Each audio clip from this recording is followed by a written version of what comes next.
আসসালামু আলাইকুম। সবাই কেমন আছেন? আশা করছি সবাই ভালো আছেন। তা আল্লাহর অশেষ রহমতে তো আমরা ভালো আছি। তো আজকে আমি দই রেসিপি নিয়ে আসলাম। তো এখানে 3 কেজি দুধ আছিল। আমি জাল দিয়ে এখানে কমাইছি দুধ, প্রায় আড়াই কেজি মতন হবে। আর এই যে এখানে আমি নিছি এটা মশলাটা, যেটা নাকি দই পাততে যেটা লাগবে, আলাদা দইয়ের থেকে আমি এটা রাখছি। আর এই যে পাতিলা, তো এখন আমি এটার ভিতরে দুধগুলো সব ঢেলে নিই। মানে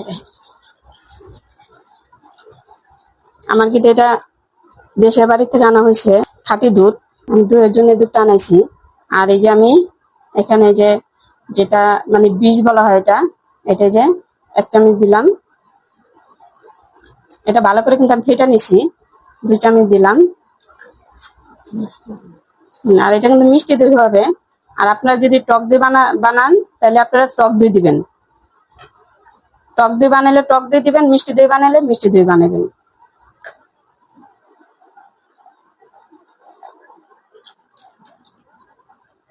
এখন সব দিলাম সব। এখন এটা ভালো করে আমি মিশাই নিই। ভালো করে কিন্তু মিশাই নিছি এটা। আর এটা আমি দই বসাবো। এই যে পাতিলাটা আমার দই আনছিল, আমি দইয়ের পাতিলাটা রেখে দিছিলাম। এখন আমি ছাইকা দিব। তো এই যে দিয়ে দিলাম।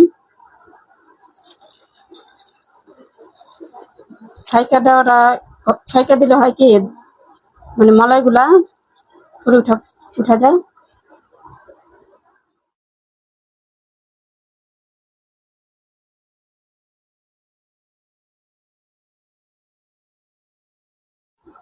এই যে আমার ডালা কিন্তু ডান।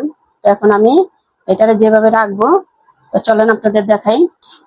তো এখন এই যে পলিথিনটা দিয়ে আমি সুন্দর করে ঢেকে দিব।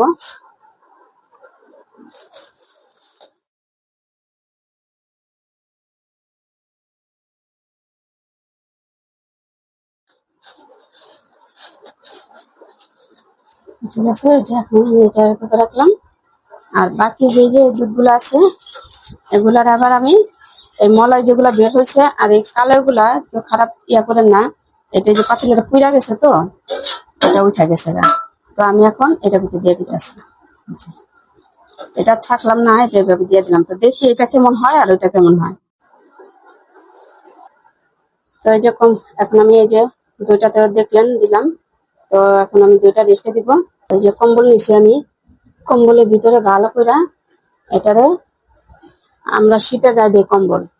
আর মনে করেন দইয়ের গরমের লেগে দিতেছি, দই হওয়ানোর জন্য। আপনারা চাইলে ছালা দিতে পারেন, তো আমার বাসাতে ছালা নাই, তাই আমি কম্বল দিয়ে পেঁচাইতেছি।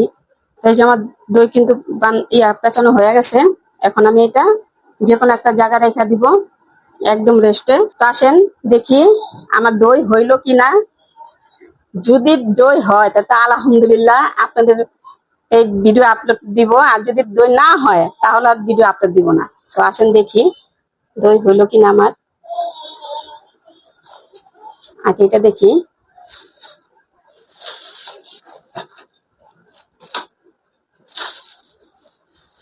আলহামদুলিল্লাহ, মাশাল্লাহ হয়েছে। এই যে দেখেন জমা গেছে গা।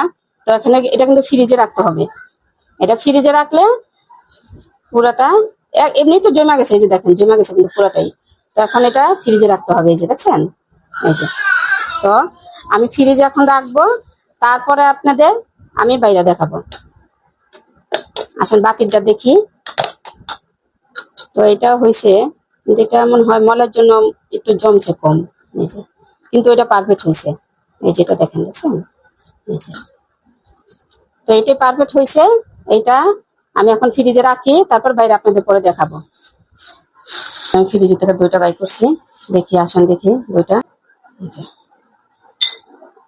এই যে দেখেন জমা গেছে পুরো দিয়ে, দেখছেন, এই যে। তখন আমি দইটা বাইরে আপনাদের দেখাবো।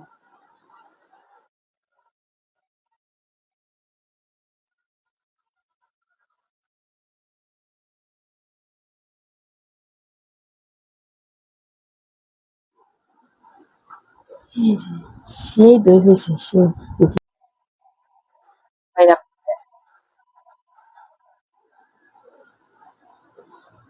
তারপর আপনারা যদি মিষ্টি মিষ্টি চান, তাহলে আপনারা ওই যে দুধটা আমি করছি, ওই যে দইটা মিশাইছি, ওইটার সাথে আপনারা চিনি দিতে পারেন। তা আমি তো বেশি চিনি দেই নাই, আমরা তো চুকা চুকা খাবো তাই।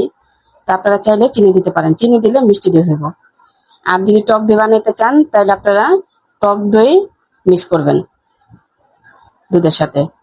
তো ঠিক আছে, আজকে এই পর্যন্ত। আমার রেসিপিটা কেমন লাগলো জানাবেন। এই যে দেখেন পুরো জমন বেঁধে গেছে দই, দেখছেন? এই যে এটা এখন ফ্রিজে রাখলে পুরো ইয়ে হয়ে যাব। আমি আনছি অনেকক্ষণ পরে, তারপরও আরো আর এমনিতেই তো দই ডিপে রেখে খাওয়া লাগে। এই যে দেখেন, তা আমি কিন্তু নর্মালে রাখছিলাম, নর্মালের থেকে আনছি। দইয়ের রেসিপিটা যদি ভালো লাগে তাহলে আমরা কমেন্ট করবেন, লাইক করবেন, শেয়ার দিবেন। তো সবাই ভালো থাকবেন, সুস্থ থাকবেন। আল্লাহ হাফেজ।